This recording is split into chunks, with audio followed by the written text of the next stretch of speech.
영화나 오케스트라 또 연극을 보면 마지막 절정을 클라이맥스라고 우리가 얘기하죠. 오늘 시편 150편은 시편의 클라이맥스라고 합니다. 여호와를 찬양하라 할렐루야로 시작해서 할렐루야로 끝나는 할렐시의 마지막이기도 하고요. 또 오늘 시편 150편의 내용은 이 전 우주적인 여호와 하나님을 찬양하는 이 환희의 축제로 끝맺음을 하고 있습니다. 오늘 말씀은 6절밖에 되지 않지만 이 6절 안에 여호와를 찬양하라는 말만 13번이 나옵니다. 그만큼 우리가 하나님을 찬양하는 삶을 사는 것이 얼마나 중요하고 또 반드시 해야 할 일인지를 시인은 강조하고 있는 것이죠. 오늘 시편 본문은 크게 네 부분으로 나눌 수가 있습니다. 먼저 1절을 보면 여호와를 찬양하라, 그분의 성소에서 하나님을 찬양하라, 그분의 능력이 머무는 하늘에서 여호와를 찬양하라, 이렇게 시인은 말하고 있습니다. 찬양할 대상인 하나님을 그 찬양하는 장소에 대해서 언급을 하고 있는 것이죠. 그 장소는 바로 성소와 궁창입니다. 먼저 성소는 하나님의 임재의 상징적인 처소지요. 하나님이 은혜를 베푸시기 위해 택한 장소, 바로 예루살렘을 나타내는 것으로 볼 수 있습니다. 시인은 하나님을 찬양하되 이 예배의 처소, 특별히 이 예배의 처소에서 찬양할 것을 지금 말하고 있는 것이죠. 반면 궁창은 어떻습니까? 하나님의 영광을 반영하는 장소죠. 하나님께서 모든 것을 통치하시고 다스리시는 그런 장소시죠. 그렇기 때문에 예루살렘 성소와는 조금 대조가 될 수 있지만 어쨌든 하나님의 거처인 하늘을 지금 나타내는 것으로 우리가 볼 수 있습니다. 우리가 찬양을 할 때는 그냥 찬양하는 것이 아니라 하나님의 임재와 또 하나님의 거처인 하늘 보좌를 보면서 찬양을 해야 된다는 거예요. 우리 눈으로만 찬양하는 것이 아니라, 입으로만 찬양하는 것이 아니라 우리의 마음이 하늘 보좌를 향해서 찬양을 해야 된다라고 얘기하는 것입니다.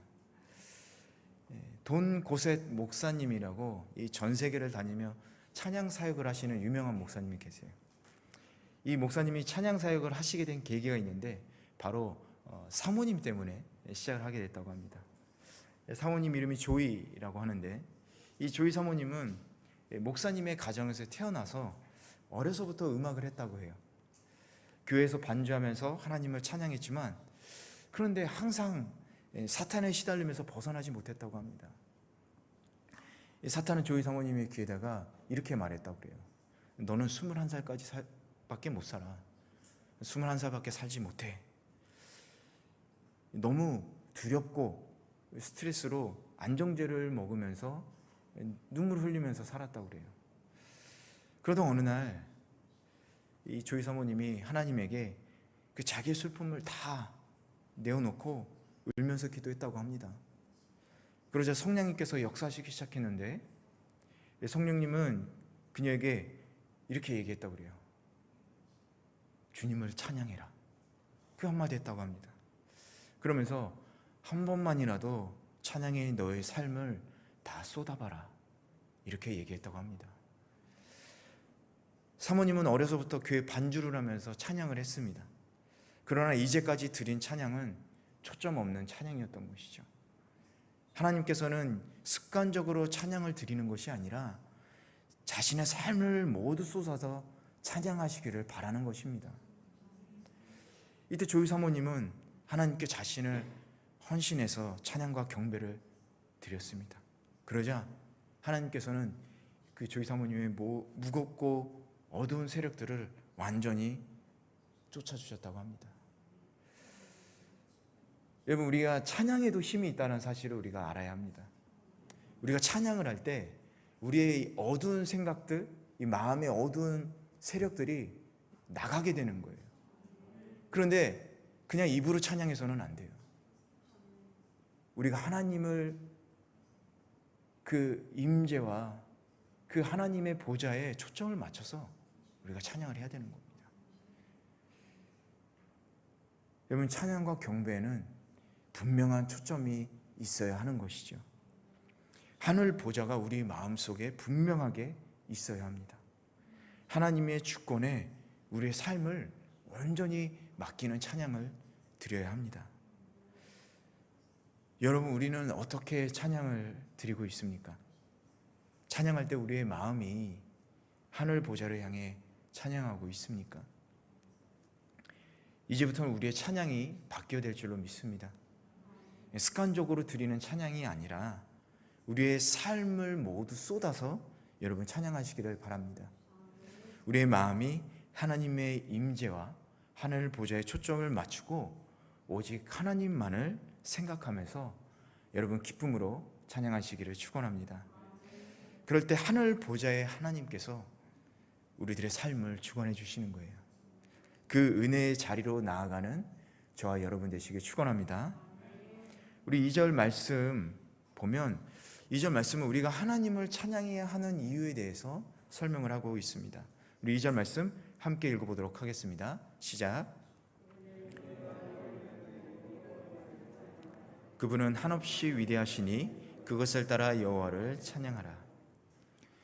이 놀라우신 일들이란 하나님께서 세상과 인간을 창조하신 일뿐만이 아니라 이스라엘 백성에게는 출애굽을 하신 그 사건, 애굽 땅에서 구원하시고 또 40년 동안 광야에서 인도하시고 이끌어 주신 그 구원하신 일들을 나타냅니다. 시인은 하나님의 위대하신 업적을 기억하면서 찬양해라 이렇게 선포하고 있는 것이죠.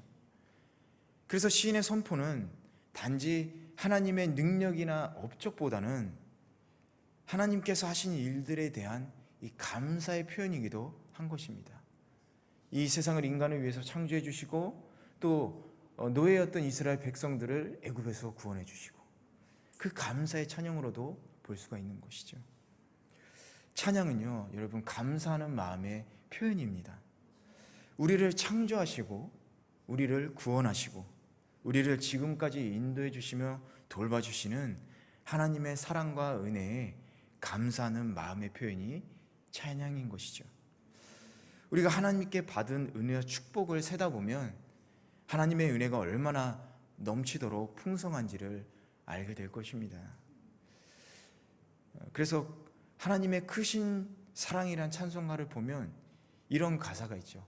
하늘을 두루마리 삼고 바다를 먹물 삼아도 한없는 하나님의 사랑을 전부 기록할 수 없다. 여러분 한번 생각해 보십시오. 저는 이거 한 페이지만 해도 못 적을 것 같아요. 그런데 하늘을 종이로 하고 바다를 먹물로 삼을 정도로 하나님의 은혜가 얼마나 큰지 헤아릴 수 없다라는 뜻 아니겠습니까? 우리에게 주신 하나님의 은혜는 이미 셀 수 없을 정도로 풍성하고 족하다라는 뜻이죠. 그동안 베풀어 주신 은혜를 생각하면서 주님께 감사를 표현하는 것이 찬양이고 또 우리가 하나님을 찬양해야 하는 이유다라는 것입니다. 감사하니까 찬양할 수밖에 없는 거죠. 찬양은 하나님을 높이는 가사를 부르는 게 아니라 우리의 마음을 하나님께 드리는 것입니다. 우리의 삶이 담긴 찬양을 여러분 하나님께 올려드리시기를 바랍니다. 우리를 죄에서 구원하시고 생명 주신 예수 그리스도의 십자가의 사랑, 그것만으로도 우리는 얼마나 감사하면서 찬양할 수 있겠습니까? 또한 우리의 몸이 성한 것만으로도 여러분 우리 감사할 일이지 않습니까? 이렇게 걸어 다닐 수 있으니 얼마나 감사합니까? 말할 수 있어서 감사하고 보일 수 있어서 감사하고 이렇게 하나씩만 따져도 벌써 우리는 몇십 개는 찬양할 수 있을 것 같아요. 부디 여러분 하나님의 은혜를 잊고 불평하는 목이 굳은 이스라엘 백성들처럼 되지 않으시고 우리 충만한 기쁨으로 넘치는 감사를 주님께 드리시기 바랍니다. 17세기의 시인인 조지 하버트는 이런 기도를 드렸다고 합니다. 하나님, 저에게 너무나 많은 것을 주셔서 감사드립니다. 그러나 정말로 간절히 바라는 것이 하나 더 있습니다. 그것은 바로 감사하는 마음을 주십시오. 정말로 많은 것을 저에게 베푸셨지만 감사하는 마음을 허락해 주십시오.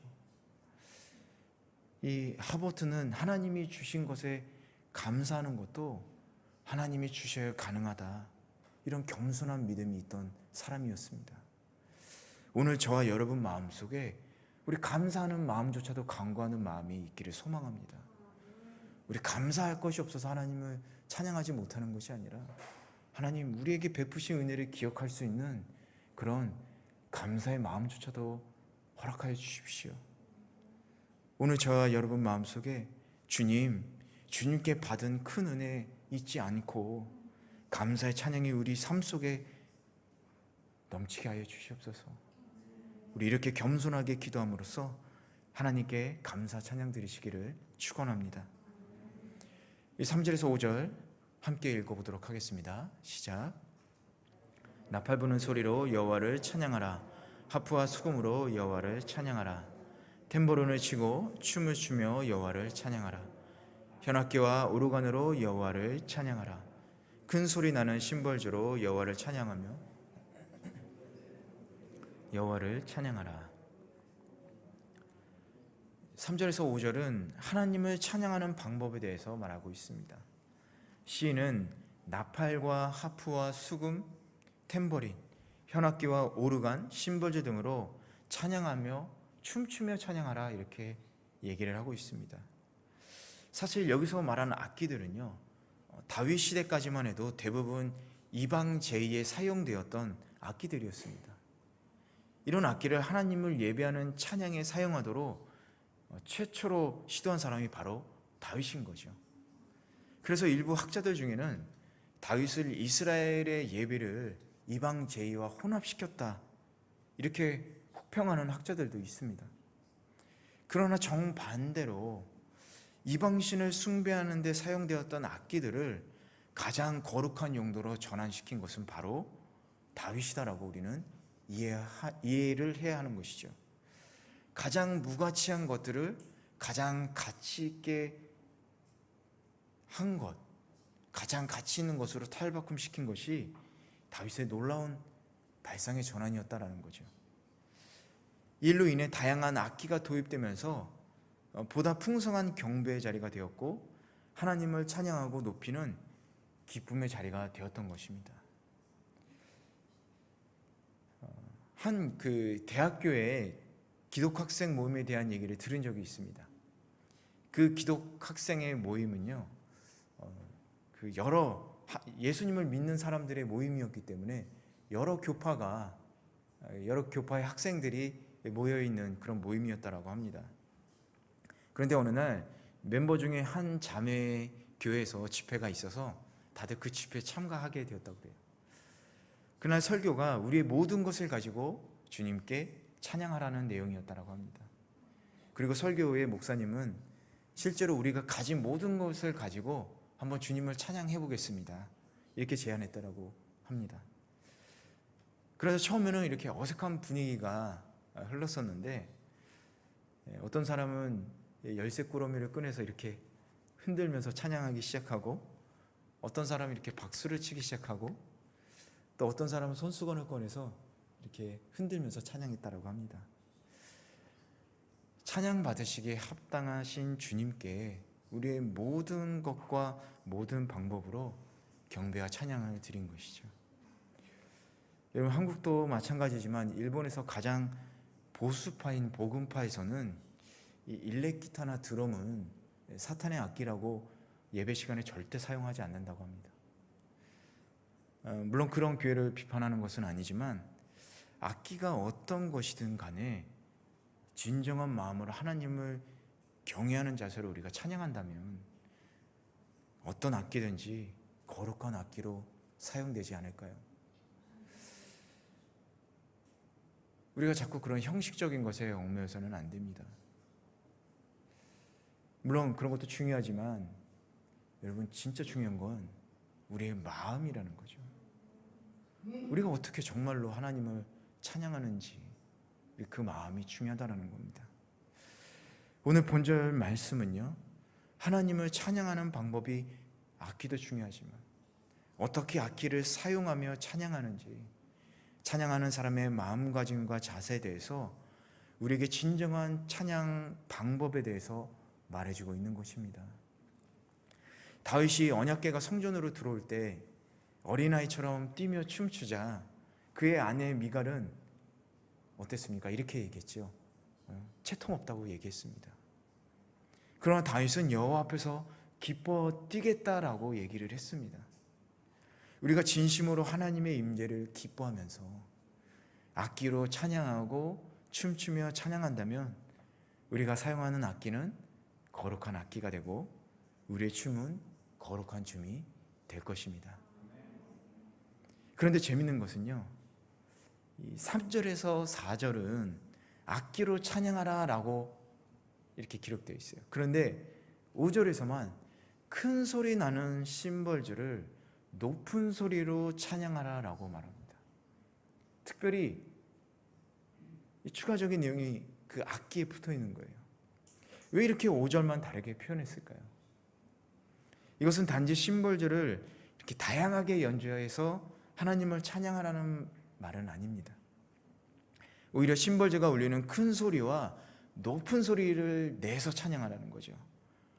뜨거운 열정과 환희로 하나님을 찬양할 것을 표현한 것을 우리는 봐야 합니다. 열정적으로 이 소리를 높여가면서 찬양해야 된다라는 거예요.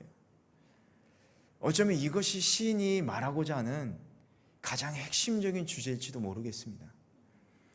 단순히 악기를 연주해서 찬양하는 것이 아니라 열정적으로 하나님을 찬양하라고 이 백성들을 선도하고 있는 거죠. 여러분, 우리에게 이런 열정적인 찬양이 있습니까? 목이 쉴 때까지, 정말로 목이 아파서 소리도 안 나올 때까지 우리가 하나님께 간절히 기도하고 간절히 찬양하는 이런 열정이 있습니까? 찬양은 이래야 되고 악기는 저래야 되고, 물론 음악적인 요소, 좋은 악기도 중요하지만 그보다 더 중요한 것은 우리의 마음가짐이지 않겠습니까? 하나님을 찬양하고 싶다는 열정이지 않겠습니까? 여러분, 찬양하는데 마이크 없어도, 신디, 드럼, 기타 없어도 우리의 진정한 마음이 담긴 입술과 또 손으로 얼마든지 아름다운 찬양을 할 수가 있습니다. 그런 찬양을 하나님께서 기뻐 받아주시는 것이죠. 우리의 마음을 다해서 우리가 가진 모든 것을 사용해서 하나님만을 찬양할 때 우리의 몸이 거룩한 악기가 되고 또 우리의 춤이 거룩한 춤이 될 줄로 믿습니다. 우리의 마음과 열정을 다해 우리의 주인 되시는 하나님만을 찬양하시길 간절히 축원합니다. 이 날마다 꺼지지 않는 이 찬양에 대한 열정, 하나님께 나아가 큰 소리 내면서 높은 소리 나는 심벌들처럼 우리 최고의 찬양을, 온 세상을 뒤덮을 만한 최상의 찬양을 하나님께 올려드리시기를 바랍니다. 오늘 이 시간 찬양 받으시기에 합당하신 주님께 우리의 모든 것으로 찬양과 영광을 드리시길 축원합니다. 우리의 삶을 통해서 우리의 몸과 마음을 다해서 주님의 임재 앞에서 기뻐하며 춤추며 찬양하는 진정한 예배를 하나님께 드리시는 귀한 성도 되시길 축원합니다. 우리 마지막으로 6절 말씀은 이 찬양의 주체에 대해서 말씀을 하고 있습니다. 6절 말씀 함께 읽어보도록 하겠습니다. 시작. 호흡이 있는 것들은 여호와를 찬양하라, 여호와를 찬양하라. 아멘. 시인은 우리의 생명, 즉 호흡을 다해 찬양할 것을 제안하고 있습니다. 이것은 찬양이 성도의 전부이다라는 것을 나타내고 있는 것이죠. 성도는 찬양함으로써 존재하고 또 생명을 이어가야 한다라고 시인은 말하고 있는 것입니다. 따라서 하나님을 찬양하는 것만큼 호흡인 생명을 가치 있게 사용하는 것은 없다라고 말할 수 있겠죠. 뿐만 아니라 찬양하라는 명령은 생명의 호흡을 주신 하나님으로 인해서 생명을 가진 모든 것들은 하나님을 찬양해야 한다, 이렇게 말하고 있는 것입니다. 이스라엘 백성만이 아니라 우리 성도만이 아니라 모든 인류가 사실은 찬양해야 한다는 것이죠. 하지만 하나님을 아는 믿는 성도에게 있어서 찬양은 성도의 호흡과도 같다라고 시인은 얘기하는 것입니다. 창조되신 하나님, 우리를 구원하신 예수님을 알고 믿는 사람이라면 찬양이 우리의 호흡처럼 매 순간 고백이 되고 선포되어져야 한다라는 것이죠. 오늘 시편 말씀을 통해서 이처럼 찬양의 열정과 기쁨을 우리는 회복해야 될 필요가 있습니다. 지금까지 입술로 찬양하고 찬양 시간이니까 찬양한 것이 아니라 우리의 호흡이 있을 때, 우리가 살아 숨 쉬는 이 순간에도 하나님을 찬양해야 한다. 그런데 그 어떻게 찬양해야 되냐? 우리 하나님의 임재와 그 하늘 보좌를 우리가 마음으로 향하면서 열정을 가지고 찬양해야 된다. 그렇게 얘기하고 있는 것이죠. 여러분, 시편 말씀 오늘로 마지막입니다. 그런데 이 시편 말씀 묵상하니까 우리 시편 말씀 처음에 어떻게 시작합니까? 복 있는 사람은 악인의 꾀를 쫓지 아니하며. 복 있는 사람에 대해서 이렇게 시작을 하는데 150편의 마지막은 어떻게 끝납니까? 여호와를 찬양해라. 이 시편을 기록한 사람은, 이렇게 정리한 사람은, 아마 복 있는 사람은 여호와를 찬양하는 사람이 일 것이다, 이렇게 말하고 있는 것 같습니다. 또 역으로 한번 보면 어떻습니까? 여호와를 찬양하는 사람은 복된 사람이다라는 거죠. 시편의 주제가요, 복 있는 사람은 여호와를 찬양한다, 찬양하는 사람은 복된 사람이다라고 말할 수 있는 것입니다. 하나님을 찬양하는 것은 인간의 당연한 의무이고 또 인간이 누릴 수 있는 최대의 복된 삶인 것을 시편은 우리에게 교훈하고 있는 것이죠. 동경원예교회 모든 성도 여러분, 우리에게 생명 주신 하나님을 찬양하시기 바랍니다. 그것이 복되게 사는 비결이라고 오늘 말씀하고 있습니다. 여러분이 호흡하는 매 순간마다 하나님을 찬양하는 복된 삶을 살아가는 저와 여러분 되시길 주님의 이름으로 간절히 축원합니다.